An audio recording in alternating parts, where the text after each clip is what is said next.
Hi there guys, welcome back to the channel. So today I'm bringing you a full review of the Fly Over Darkness mechanical chronograph by Merkur. Now I unboxed this watch a couple of weeks ago and I said that I'd sort of spend some time with the watch, get to know it and then bring you my thoughts and opinions. I've gone away and done that and I'm really sort of excited to bring you this review today. So I think it's a very interesting piece, very interesting value proposition. And I think these ST19 based AliExpress pieces are something that we'll see a lot more of, and I think they're a really exciting addition to watch collecting and in terms of what's on the market for customers. So straight into it then.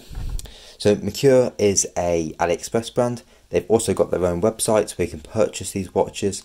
Merkur is their main line of watches, but they also do watches in the FOD line, which is Fly Over Darkness. They also do Pierre Poulin, which is a kind of faux Swiss, faux French kind of name for a brand, but I think it sounds alright. But essentially they have these different sort of sub-brands to have different style of watches, and the FOD watches are quite often sort of racing style chronographs. Pierre Poulin tends to be a bit more dressy.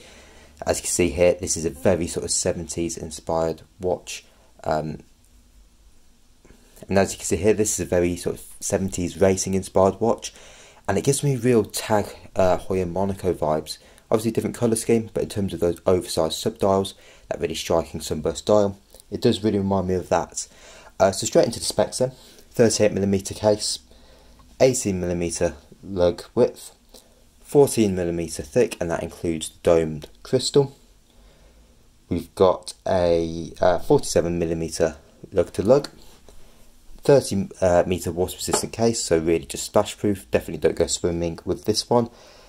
316 self stainless steel case all over, and a screw down case back with obviously that Expedition case back, and again a piece of acrylic on the back of this watch. Now talking about the dial, you can see that it's got this beautiful green gradient, which if you get it in a bit of light, you can really see the way that it shimmers, and it starts with quite a light green and sort of transcends into black on the outer edges. You've got a printed minute and second track with applied minute markers all the way around except for at the 15 and the 45, because the subdials do intrude into that space. You've also got a tachymeter all the way around the outside, so you can use that for timing, although I'm not sure many people actually use these anymore. In terms of the hands, you've got these beautiful sword hands with loom on the inside. You've also got obviously two chronograph subdials. You've got a counting seconds on the left, and you've got 30 minute timer on the outside. And these are these really nice sort of oversized, very captival, yeah, sort of rounded off squares almost. And you've got these lovely pedal hands in there, which kind of look like little tanks. Actually, they're very nice, very charming, and they've got really good presence on that dial. That is all framed in a yellow sort of highlight. It's almost slightly sort of patinaed, those subdials. Not quite a beige, not quite a white. Bit more interesting in it than it just being white. I think that being that sort of off-white colour. And then you've got black on the inside. Yellow counting second hand for the actual chronograph. Plays off the yellow outside nicely. Also plays off the green, really stands out. And then FOD, Fly Over Darkness, is actually applied as well in this really nice sort of metallic colour. At the 6 you've got Chronograph printed, and then you've got TDM003, which I think is just a reference for this particular watch. I googled it, I couldn't find anything about that, so yeah, just a reference for this watch I believe. In terms of case finishing then, you've got really high polish on the sides, sort of this circular brushing on top, and then just a high polish underneath. Not the craziest finishing, quite simple, but to be honest, for a watch like this, at the price that this is at, you can't really expect the world in terms of finishing. Onto the movement then, really the star of the show when it comes to this piece. This has the ST19 mechanical chronograph movement made by Seagull. Bit of backstory, this mechanical column wheel chronograph is based on an old Venus movement. A Chinese manufacturer bought it in the 70's, I believe, and licensed it to make it themselves. So it kind of is an in-house movement, really, from Seagull.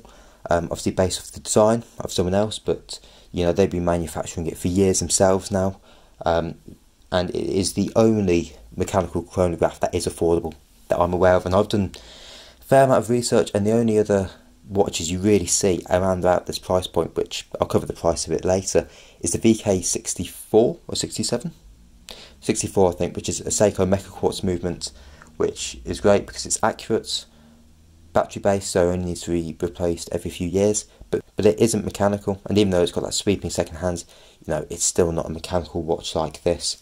In terms of some of the specs then, 42-hour power reserve, obviously hand winds because it's mechanical, not automatic, no rotor, so you do have to hand wind it. 42-hour power reserve, 19 joule, 21,600 beats per hour, which means if we have a look at the subdial, you can see particularly on the smaller subdial, extremely smooth. And then when we engage the top chrono, you can see it beats away nicely and is very smooth. Back to the movement, it does have a swan neck regulator, which you can just see here. Essentially, it just means that it's easier to regulate and adjust.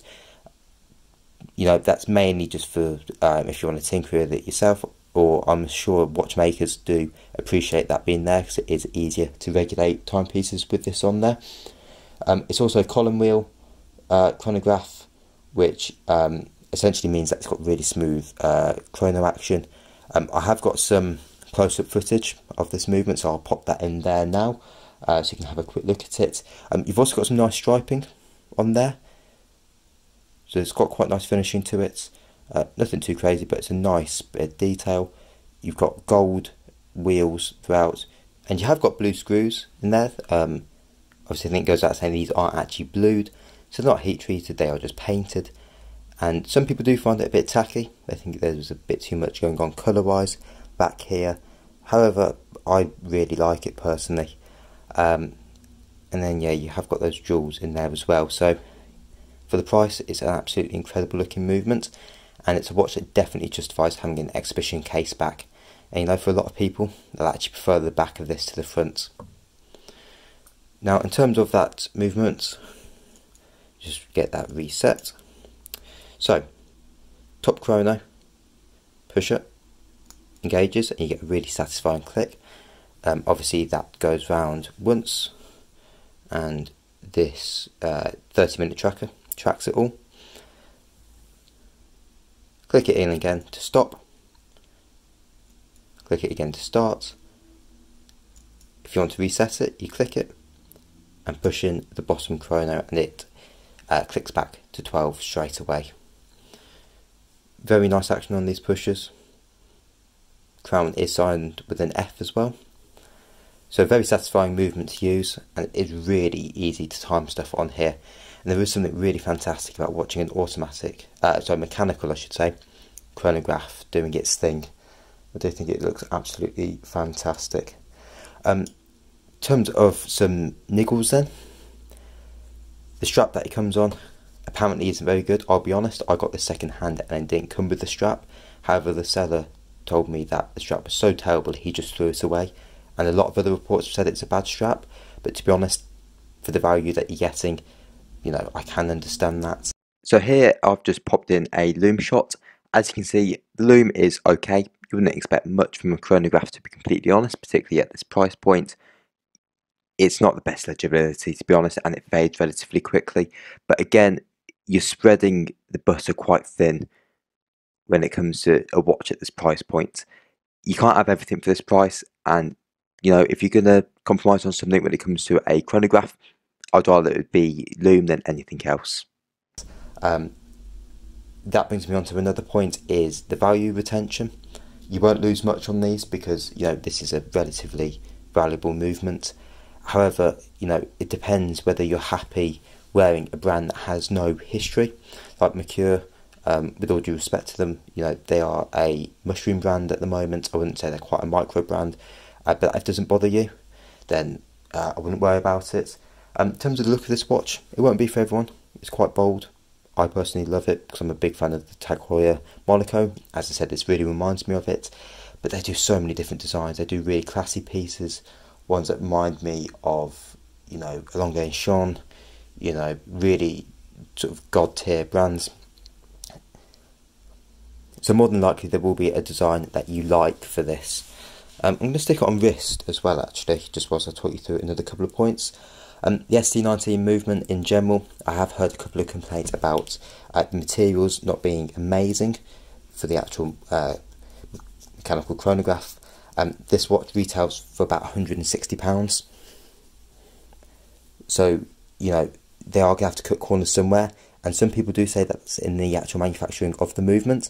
You know, I haven't seen that personally yet. It's been really accurate for me. It's been about plus 6 seconds a day, which is incredible for a mechanical watch at this price range, let alone a chronograph piece. But yeah, some people have said that the materials are slightly inferior. Haven't experienced that myself, but just thought I would mention it.